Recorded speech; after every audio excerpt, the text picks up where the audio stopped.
Dear friends, for this year I have the plan to make a lot more videos on Euler's Toolbox. Today I'm going to compare this program to Matlab. Matlab is quite expensive. It is claiming to be the industry standard, which is not really true. There are many other programs which are used in the industry, but it's actually quite useful. Well, the Euler's Toolbox, on the other hand, is a free program and it is designed for educational purposes.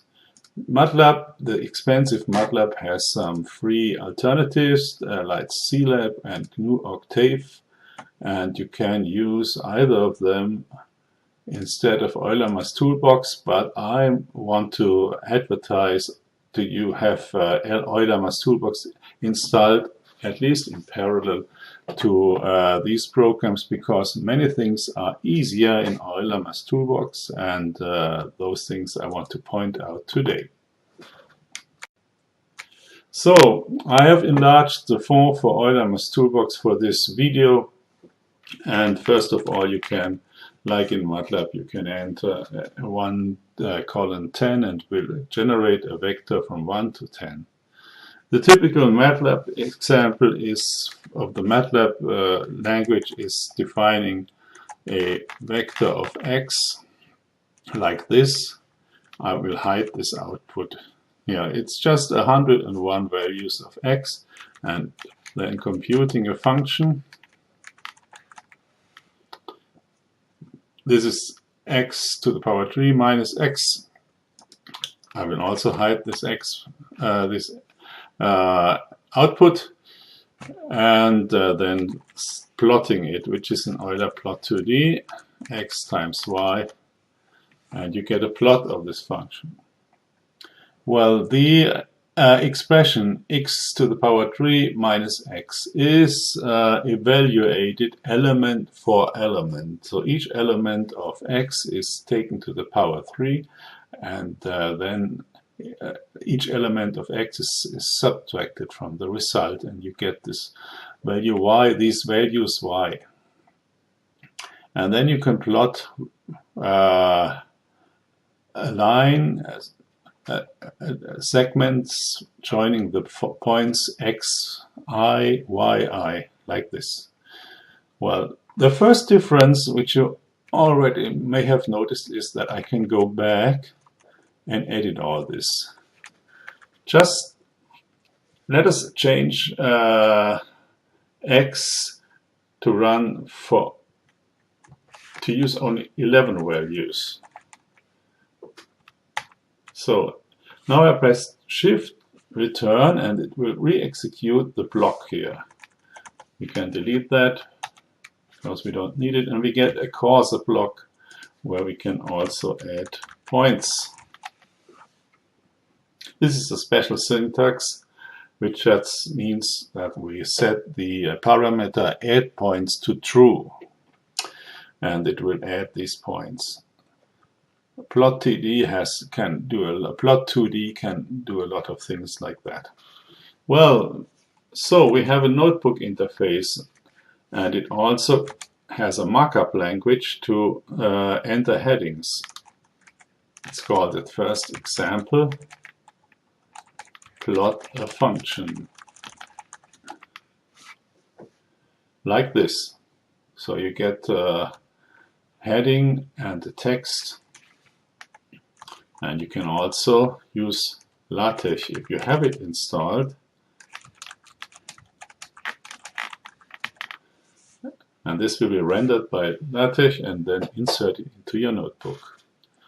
Yeah, this is my first major difference, having a notebook interface instead of a command line terminal oriented interface where you can enter one command after the other, but you cannot fix old commands. Of course, Maple and Mathematica and other programs have this kind of interface too. Well, the second important difference is some things that makes life easier for the mathematician. An example would be entering this, or the sine of 40 degrees. Matlab and Euler and many other programs are of course using radians, and the degree symbol just computes something into radians. Or you can use the fraction output. Let's do that for 1/7 plus 1/8, and we get 1556, like this. This is a fraction, is a so-called operator, a prefix operator, which takes the value and prints it.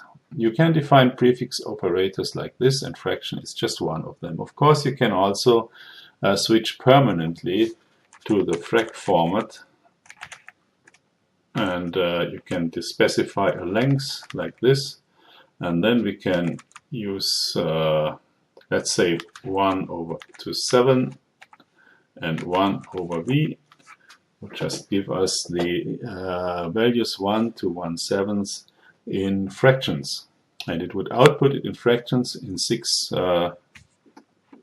rows. Yeah, the other things that are present in Euler but not in Matlab are conversions of units. For instance, 1 centimeter will convert into meters, but now we should switch back to the default format. 1 centimeter or 1 inch, or you can convert 2.4 kilometers into miles with this syntax. You can even convert it like that, or this might also work. So this will convert a value into miles. In this case, the output is a number. In this case, the output is a string. Or let's say we have 100 feet per minute and want to convert that into knots. We can do it.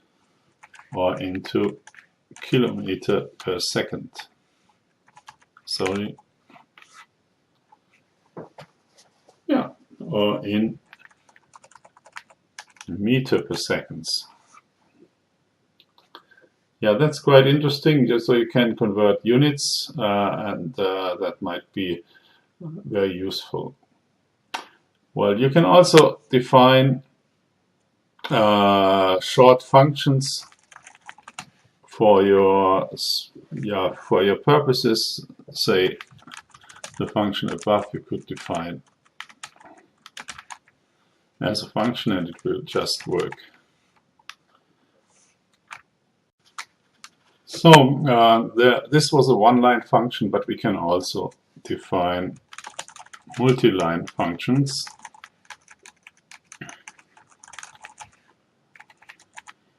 Like this function, let's call it G. I pressed Control Return, and now I can enter the code for the function. There is also an editor for this, but I prefer to use it directly in the notebook. So if x approximately 0, then return 1, else return sine x over x, which is the sinc function. And if an end function is just entered by pressing return in an empty line. So this is a function. You can enter comment if you like, and a new line. This is Matlab syntax, like sinc x, copy of sinc x. And then you can use help G, and you will get this help. Okay, this function won't work for vectors. It will work for single values, but not for vectors, not in Matlab and not in Euler's Toolbox. To prevent it, you can use here a scalar. Now if you enter So you have typed, you have sort of typed parameters, and if you put the wrong type as an argument, you will get a warning or an error message.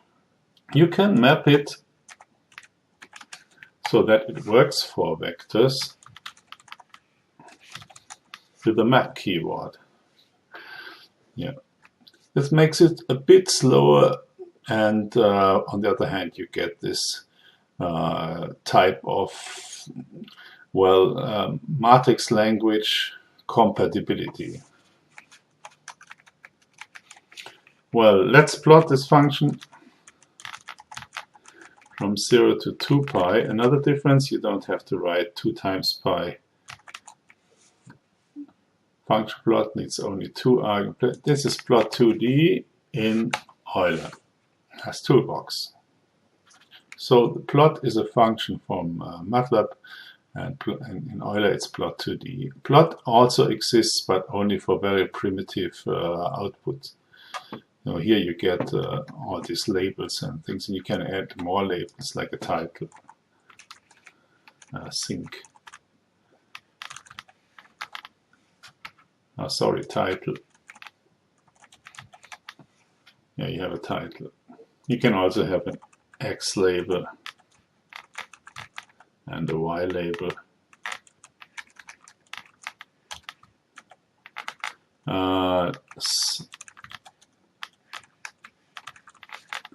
Like this. You can also insert Lattice Formulas here for to show the function, and lots more. You can enter change the color and the type of the line, and for instance you can use thickness equals 2 and color equals blue. Yeah. Now the line is getting too long. You can split it into 2 lines. Sorry, you can split it into 2 lines. The 3 dots here mean that the line is continued on the next line, and this will be executed as 1 line. This is a multi-line in Euler Toolbox. This is a multi-line function in Euler Toolbox. You can just click into the function and edit it. So these are important differences to Matlab. You don't have this kind of multi-lines, and you don't have multi-line functions in the notebook. Of course, you have multi-line functions in files in Euler Toolbox and in Matlab. You can write that to a file and load it from the file in different ways. In Euler, you have to load the file explicitly, and in Matlab, it will be the file will be named g.m, and if you use the function g, it will automatically load the file. I think this is a bit dangerous, but it's the Matlab way of doing it. Okay, let's do some more advanced stuff, like numerical algorithms. And we do that for, we need to empty line here, and we do that for this function. Let's call it big G of A, and we integrate the function g from 0 to a numerically. The integration which is used here by default is a Gauss method with adaptive evaluation, and it's very, very accurate. Let's plot this function.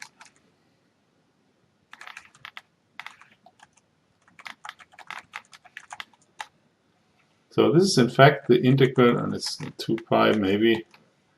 This is in fact the integral from 0 to 2 pi of g. Yeah. Computed in, I don't know, maybe 100 points. We can use add points. No, it doesn't work because this is an expression. Well, the value g of 2 pi is this value, and you can see all 16 digits, and I bet they are all correct besides the last one. You can check with another software or with another algorithm. One would be the Romberg method. We need to integrate this from 0 to 2 pi, and now we see, well, the last 3 digits are different, but actually I would trust this a lot more. Well, Euler uses, of course, the IEEE double precision, which is approximately 16 decimal digits. Well, let's solve an equation. We want to find this point. Yeah. So solve G, and we just take a start value like maybe 1, and then we ask for the y value 1.5, and we get this. It's 1.78, which should be approximately correct, and we can add this point. How is it? Let's take this solve function and insert it here. This is the x value, and the y value is 1.5. We will see in a minute what I'm up to. So we have this point. We've added this point, which should be quite accurate. Well, many of these things you can do in Matlab too, in different ways maybe. But of course, Matlab has integration and solving differential equations and things like that, like Euler. But there is one thing which you can almost not do in Matlab. Let's say Gauss algorithm. Let's call it Gauss algorithm. Demonstration of the Gauss algorithm. Well, how is that done? Let's assume we have a matrix. Let's take any matrix. It's entered like in Matlab, but you have to enter a comma between the values, which can be changed. But I abandoned this kind of syntax because it is confusing. For instance, if you take 1, 2, 1 minus 2, 3, it's not obvious if that is what's the difference between this and that. But it's something completely different. Let me demonstrate this. Now you get the warning. In Euler Toolbox you get a warning. You can switch off this warning. But in Matlab you will get this or that, depending on the space. I don't like that very much, but let's take a matrix like this. And now we want to solve we want to get an echelon form of this matrix in using step-by-step demonstration. Yeah, the echelon form can, of course, be computed immediately, and we should set a frac format for this purpose. Maybe a longer one, 8, like this. Okay, but we want to make that step by step, and then for this purpose we can enter. We can use this. We can take the second line of m and subtract 6 times the first line.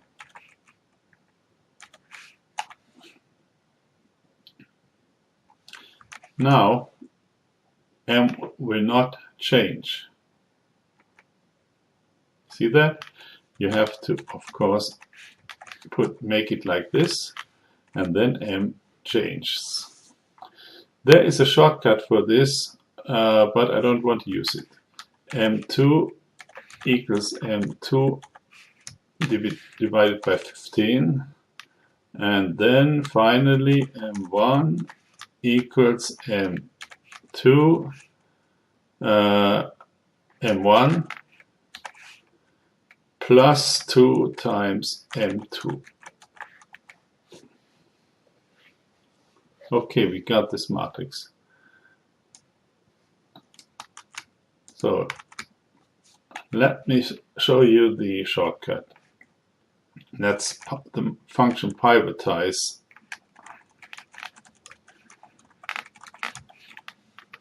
and pivotize again, and we are done.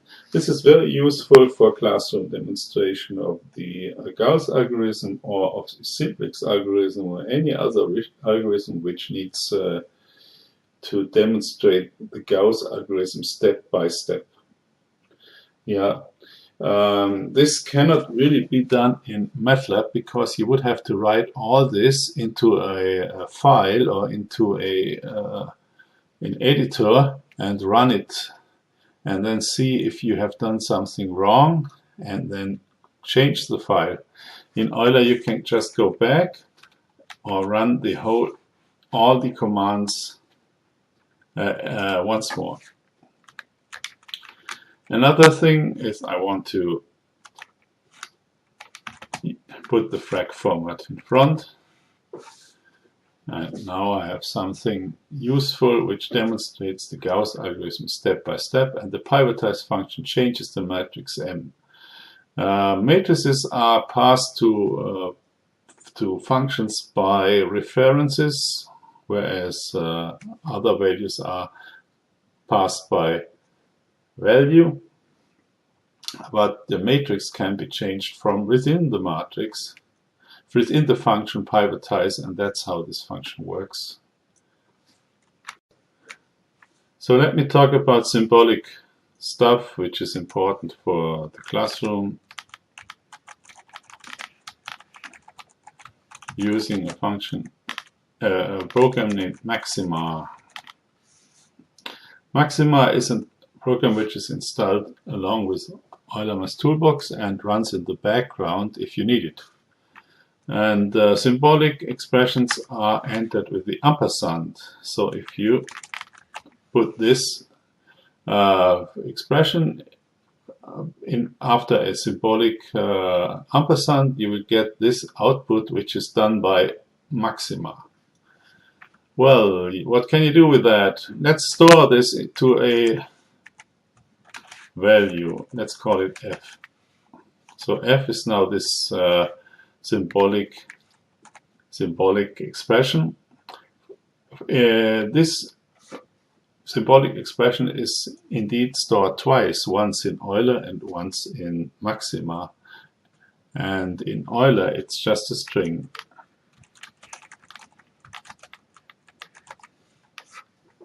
Yeah, in Maxima, on the other hand, it is a symbolic expression. Well, we can differentiate fx symbolically, of course. We can integrate,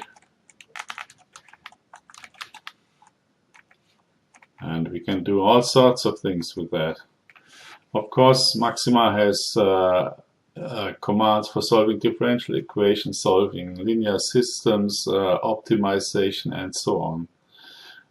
Let's try something like this. Equals 2. We solve that for x and we get the complex numbers which solve this equation. This is not very useful, but you can just evaluate this in Euler and you get this function. Well, let's solve something different. And we get these values, these two values. We have here three values, of course. Well, I don't want to go into this, but Maxima in the background is very helpful for Euler. You can, for instance, you can plot the derivative of x to the power x. Yeah, this is computed by Maxima and then used by Euler. You compute the derivative between 0 and 1 and you get sorry, derivative to x, and you get this. Yeah, this is the derivative of x to the power x. You can also solve it. Yeah, if you compute the derivative with maxima, you can solve it for being where is the derivative 0? Yeah, in close to 0.3. This is the starting value, and the target value is 0. Sorry. And we have still the frag format. We use the longest operator and get this. That's 1 over e, by the way. Longest. Yeah, correct. So you can use it, these symbolic computations by maxima to also to help Euler. You can, for instance, just set up a Newton format, a Newton algorithm with the function and its derivative. Yeah, and all sorts of that things. Integrate, of course. Maxima knows a lot of functions which it can integrate, and it has specific libraries for functions which are more special. Yeah, of course, Matlab has a symbolic toolbox too, but at extra costs. But CLab, for instance, has no symbolic toolbox. As far as I know, and Octave doesn't have one either. Euler has Maxima, and I'm very pleased with Maxima. It is very helpful to have that.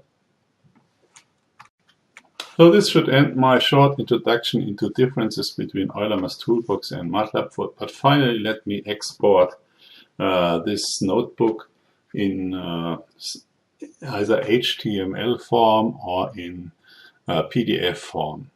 For HTML export, export current notebook to HTML. We first need to save the notebook.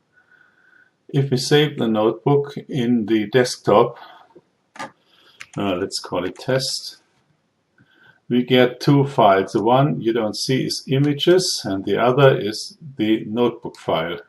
I can open the notebook file by double-clicking on it, and it will open. But I have to rerun this notebook file to get all the values, which I do with Control R, and then everything is recomputed. Okay, we can export now the current notebook to HTML like this, and we get an HTML file here, a web page containing the file. As you see, the LaTeX command is just an image, and you can change the appearance here, but I don't go into that. The other method is exporting as a PDF with LaTeX. So here it is. You can modify the way the PDF looks by a style file, but it looks pretty good because now LaTeX is used to parse this formula, of course. Yeah, this is maybe not optimal, but you can change that too with some options, so to get higher resolution for the images.